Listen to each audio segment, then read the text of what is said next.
Hi everyone, my name is Nicole Krichelberg. I currently work in GaiaZOO in the Netherlands, and my talk today is about introducing young male Barbary macaques into an established group. We recently completed a second introduction into our group in GaiaZOO, and it's turned out to be a really interesting process. So yeah, I really wanted to share this with you all at the Mammal Working Group, and because I think it's quite an important process for the future for these young male macaques, and maybe for an option for other young male macaques that are in need of a home. So I'm going to start off by introducing you just to the species for those of you that don't never worked with macaques. Or the Barbary macaque is an extremely social primate. The only macaque and primate that occurs naturally in Europe and out of Africa and Asia.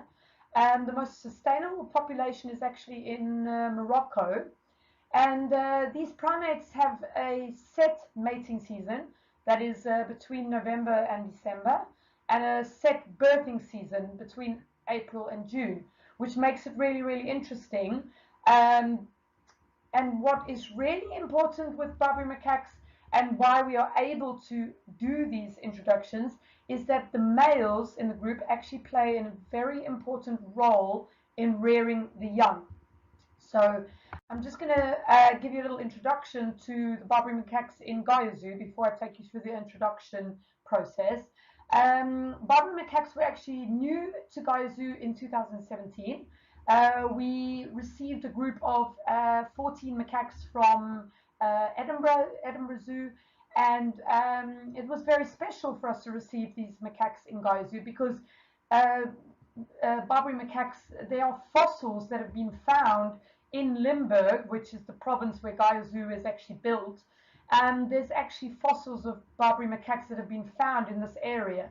So it is an historic species that existed here thousands of years ago. And so that's why for the zoo and for conservation purposes and for education purposes, it was a really important species to bring back to Limburg and bring back into the zoo. They also have a very good EEP program, an ex situ breeding program, and a very well run in situ conservation program, and that is called BMAC, that is run by Sean Waters, and Barbary Macaque Awareness and Conservation. And that's why we were really happy to receive the Barbary macaques and start with the species in Gaia, because yeah, it's just a really nice species with very good conservation breeding programs, which is really nice to explain then to the visitors and to the public. So the Barbary macaques in Morocco face many threats, and it's one of the reasons why these young males, or young animals, not only males, land up in rescue centres. Their natural habitat is being destroyed by overgrazing by livestock, by in too many people as well. And there's also a lot of mishandling and capture by herders in the wild.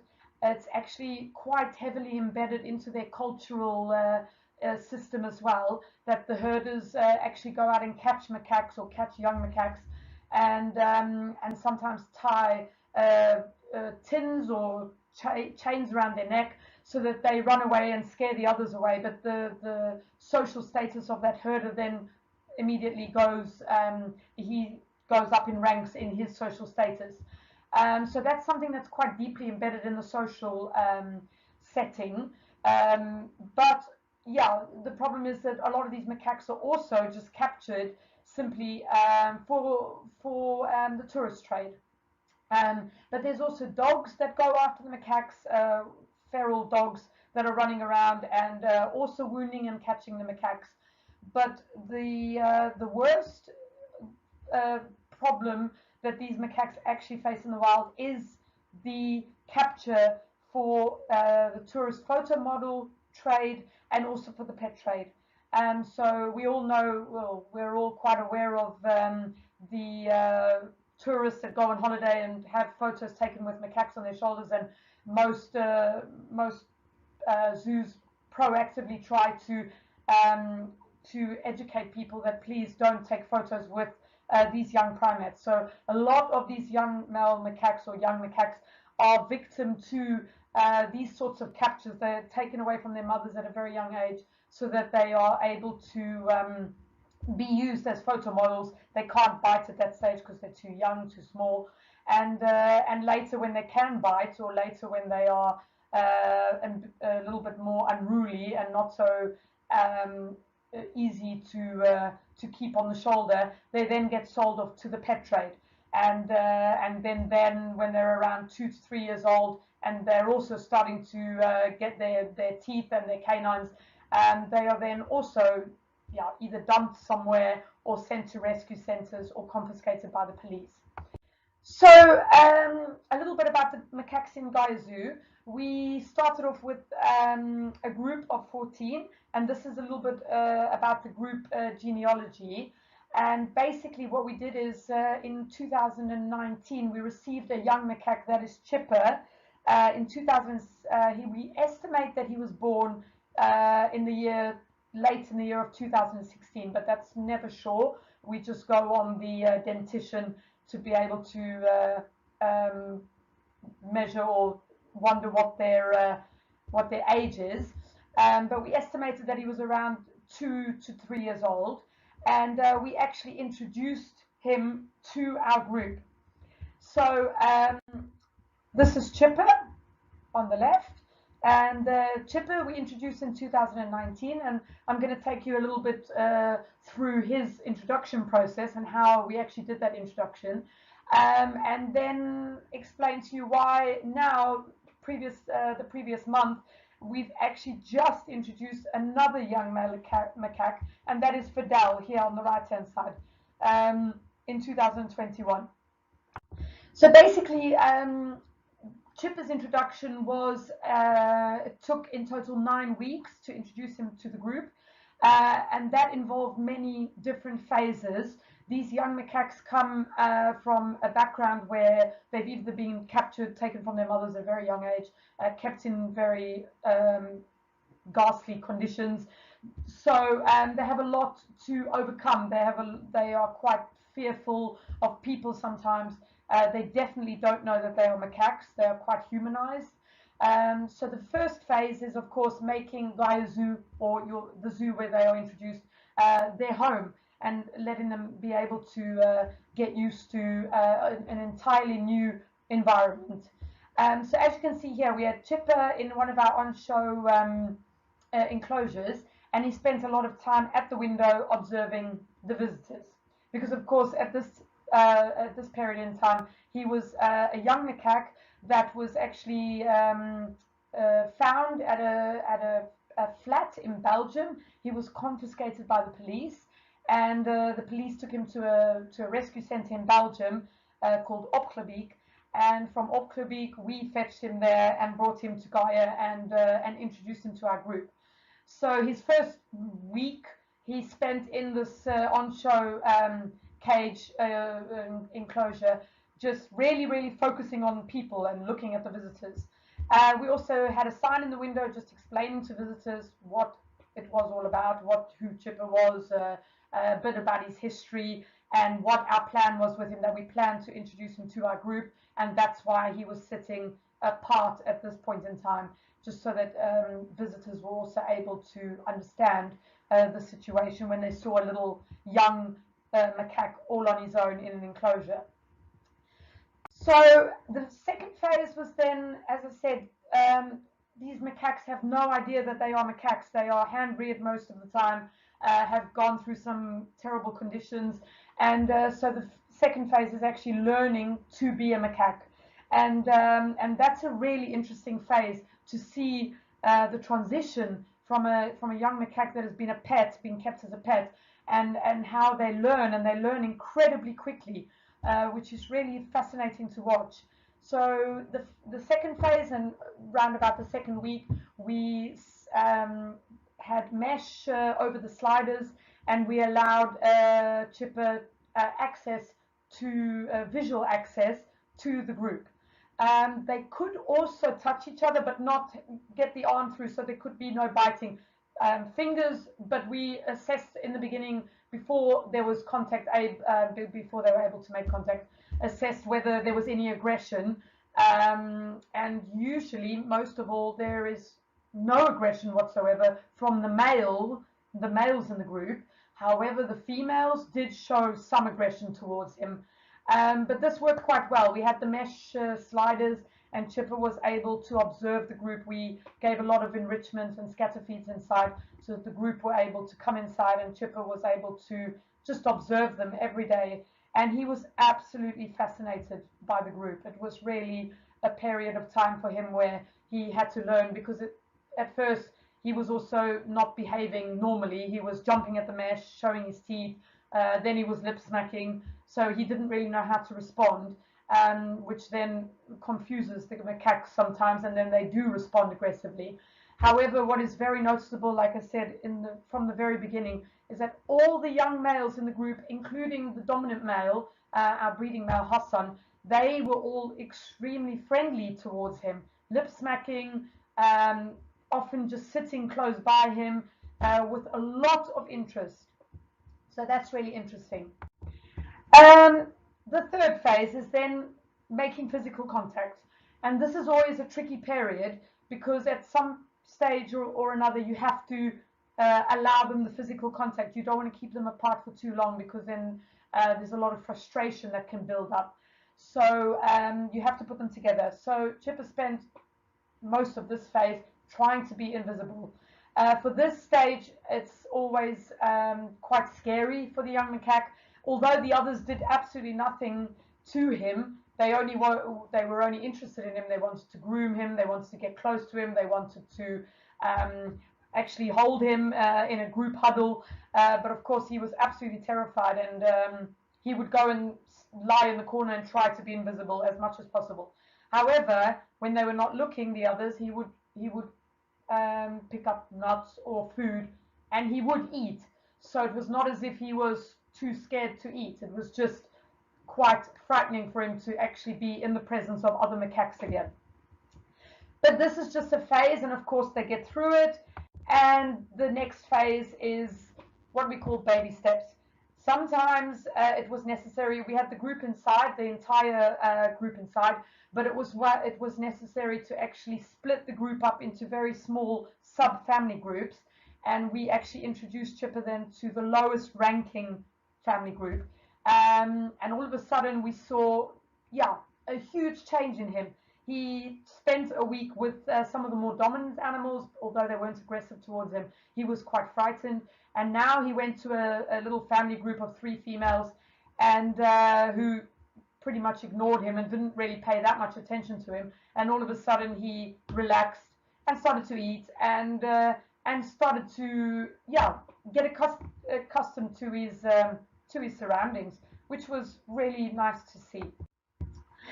So then for us was also the point where, at this point, Chipper was still quite focused on the keepers, because being hand-reared, he obviously had still quite a strong connection to humans and to the keepers. So at the stage where he was introduced to the macaques, we then decided to take a step back and allow him to be with the macaques as much as possible. So luckily, we were able to install a camera in the enclosure and to be able to observe him from a distance. Because when we were in the enclosure, it obviously impacted his behavior. He would behave differently. He would be focused on us, not so interested in the macaques. And we knew that we had to break that bond with us, and he had to become a macaque. So the camera worked really well, because we were able to observe all behaviors from outside, and the Barbarys were able to also then behave completely normally without any keepers influencing anything. And via the camera, we were able to see that all the young males were grooming him a lot, and really had a lot of interest in him. And eventually he'd relaxed enough to allow them to come and have a group huddle and groom and lip smack at each other. So a lot of behaviors, a lot of positive behaviors, which was really, really fantastic to see.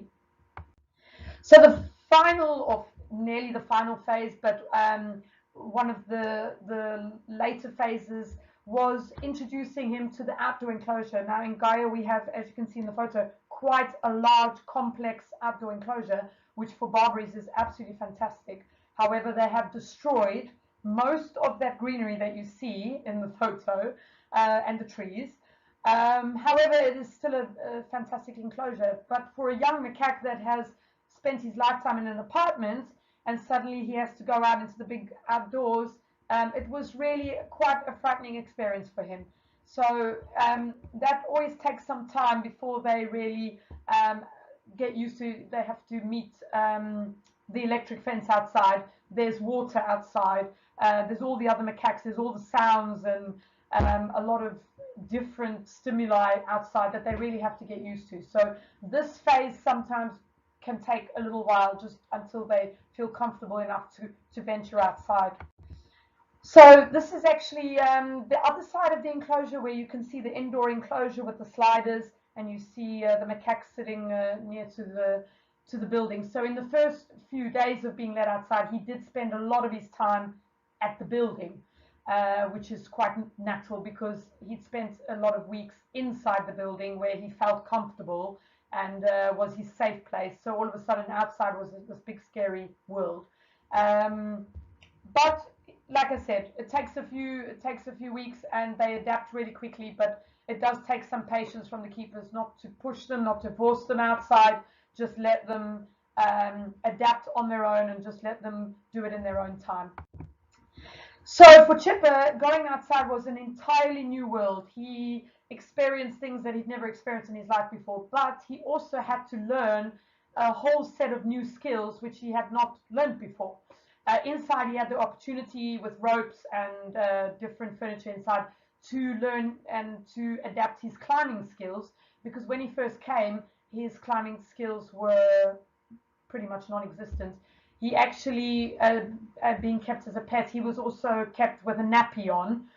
So we did notice that his hips were not, they didn't look like they were very well formed.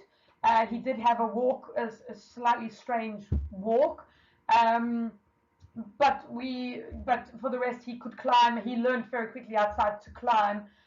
He also landed in the water one day, but he got out very quickly. And of course, he just was able to enjoy a whole new world and a whole new life. So now in our group, we had Hassan.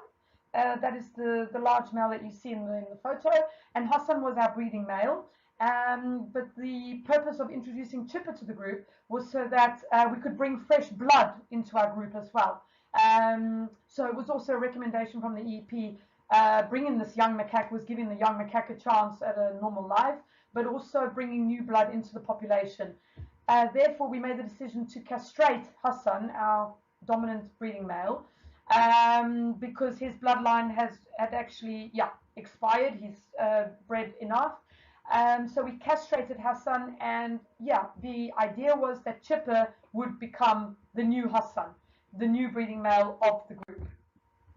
So of course, and in the beginning that went really well. He was doing great with the group and everything was going well, and he actually was in our group for 2 years. Until we had in July last year, 2020, a very unexpected turn of events. And that was that one morning the keepers came in, and it was so sudden that we came in the morning and Chipper was limping very badly. He could not, his leg, he was just dragging his leg behind him, and this had literally happened overnight.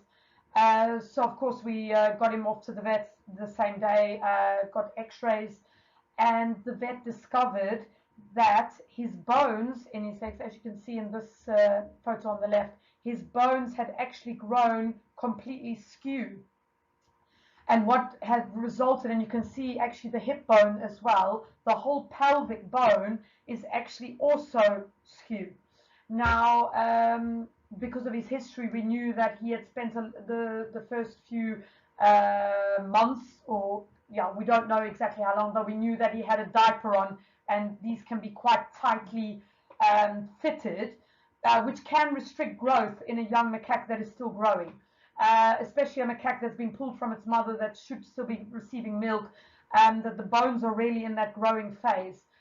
So this obviously, and combined with that maybe a completely inappropriate diet, led to, over the years, between his growth point and the 2 years that he was in Gaia receiving a good diet, his bones had completely grown deformed. And what this resulted in is here in the photo on the right, is that his hip bone actually was tearing away from the pelvic bone itself. So this was quite a shocking turn of events, something that we completely did not expect. And unfortunately, we had to make the very harsh decision, and we made it that very day, to euthanize him, because we knew it was just something that would never be able to be rectified.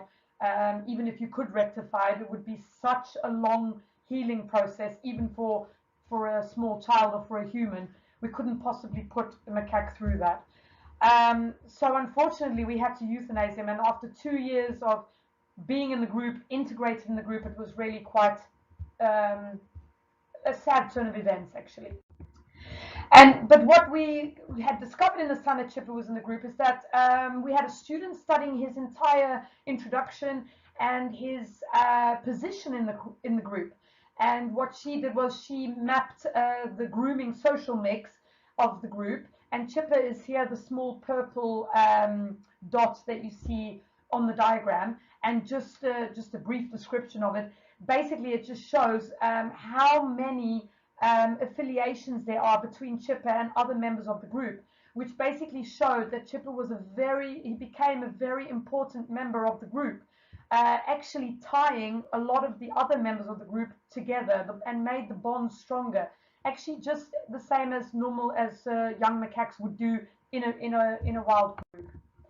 And so this was another contact social matrix, where Chip is here in the purple, where you can also see all the bonds. The darker the black line, the stronger the bond is between him and another individual. And you can see he had quite some strong bonds. He had formed over the period of time that he was in Gaia, quite some strong bonds with the other macaques. So we realized that this animal, that was now, we've had to euthanize him, that actually we had then again removed quite an important individual from the group. So we got in touch with the EP again, and decided to introduce a new macaque, and that was Fadel, who I showed you in the first slide. He has recently, a month ago, been introduced into our group, and it's going really well. So we did learn quite a lot from the first introduction, and Fadel is now a permanent member of the group, and we hope that Fadel will now become our next breeding male. So thank you so much for listening. I hope that was all clear and not too much waffle from me. But if anybody wants to get in touch or wants to know more about the introductions, or if anyone is planning on doing an introduction, then you're welcome to get in touch with me via my email address on the slide, or via our website. There's also a lot of information on the introductions that we did. So I wish you a great conference for the rest, and thank you so much for listening. Bye-bye.